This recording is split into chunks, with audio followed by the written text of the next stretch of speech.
Elə adamlar var ki, onların nə dediyini başa düşmək çətindir. Bəzən başa düşmədim, bir də təkrar eləyə bilərsiniz, deyə bilərik.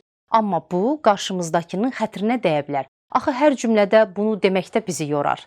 Mızıltı ilə necə deyirlər, ağzının içində danışan adamların nitqi uğursuz olur.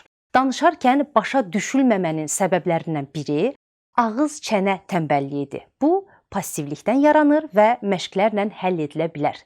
Çənə əzələləri inkişaf etmədikdə bəzi səsləri düzgün deyə bilmirik. Bir sözü əvvəlcə passiv deyəcəm. Məsələn, salam əziz dostlar. İndi ağzımı normal açıram. Salam əziz dostlar. Əgər aydın və gözəl danışmaq istəyirsinizsə, ağız tənbəlliyindən qurtulun. Səsləndirdiyim bu fikirlər müəllifi olduğum Danışığınla Həyatı Qazan kitabındandır. Bütün nitq məsələləri və məşqləri yalnız bu kitabda tapa biləcəksiniz. Bələdçinizlə tanış olmaq üçün mütləq oxuyun.